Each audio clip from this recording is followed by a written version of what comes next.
From now on, we are going to discuss Act 4 of the play Hamlet, Prince of Denmark. As we all know, the Act 4 of the play has great dramatic value since the plot is speeding to denouement. The act has 7 scenes and we are about to meet two important young characters, Lantus and young Fortinbras, whom we met in Act 1 of the play Hamlet, Prince of Denmark. Apart from that, we are also told about the tragic death by drowning of Ophelia that occurs in Act 4, Scene 7 of the play.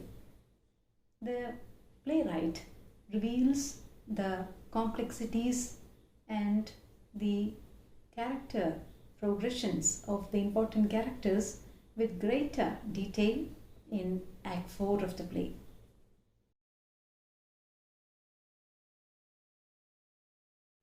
Hi, welcome to the scene-wise analysis of Act 4, Scene 1 of the play Hamlet, Prince of Denmark. As we all know, Act 4, Scene 1 is a short scene of just 45 lines.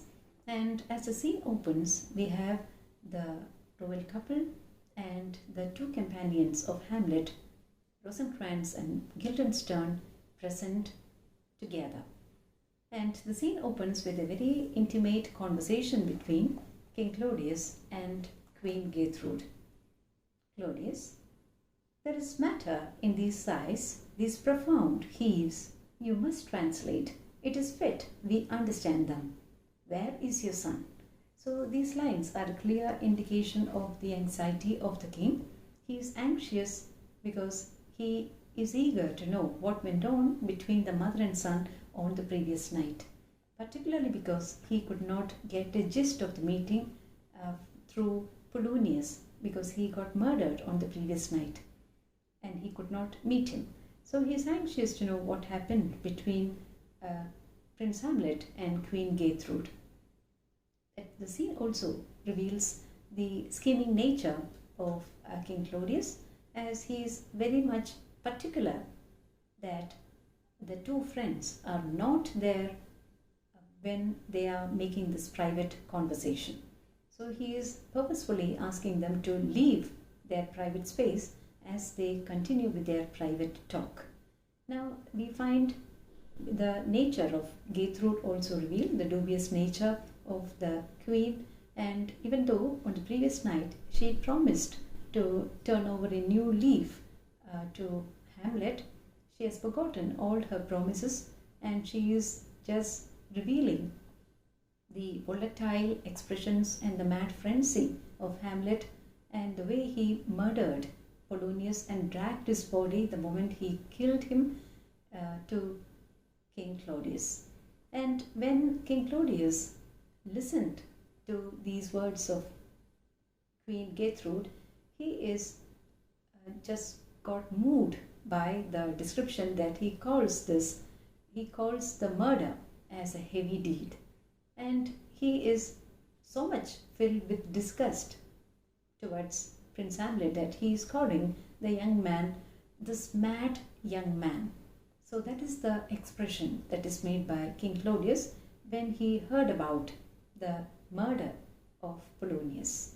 And on that very moment, he is making a very crucial decision to send Prince Hamlet away to England on that very next day before dawn. So that's a very important decision taken by, instant decision taken by King Claudius, because he understood that Prince Hamlet is going to be a danger for everyone.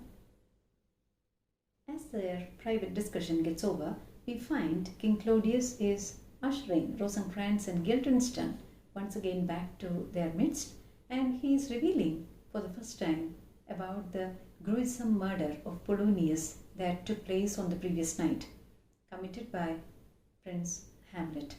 And he is ordering them to find the dead body of Polonius from the nook where it is hidden by him, so that the body can be brought to the chapel.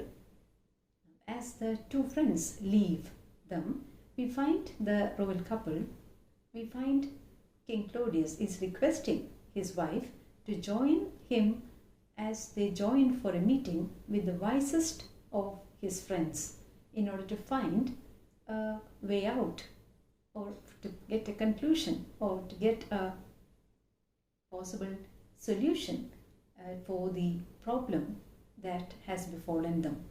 So he is naturally upset and he is worried about the repercussions and the slander that can be dangerous for the royal couple.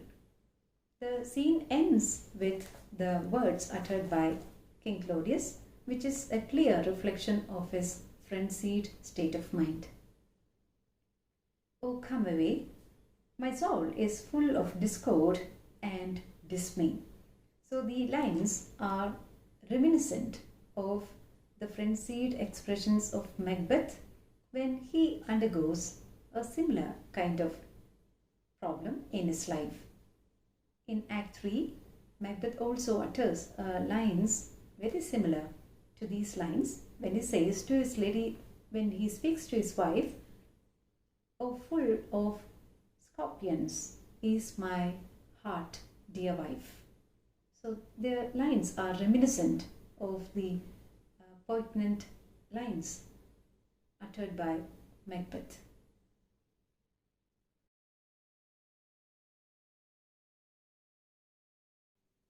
The next scene is Act 4, Scene 2, which is again a very short scene of just 29 lines.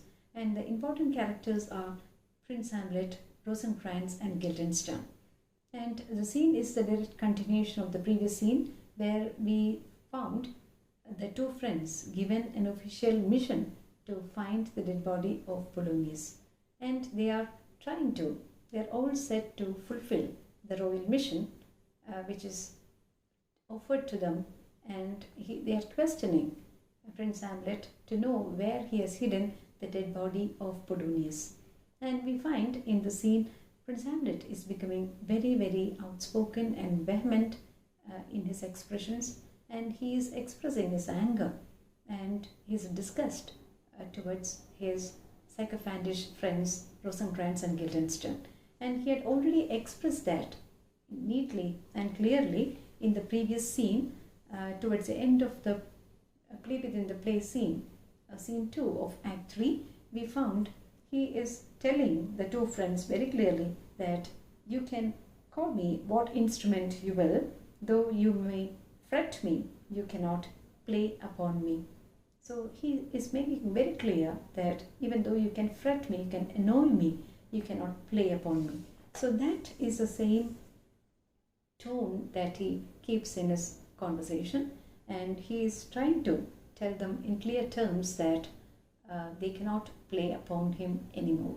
So we find a very, very liberated and serious-minded and more committed Prince Hamlet in this scene.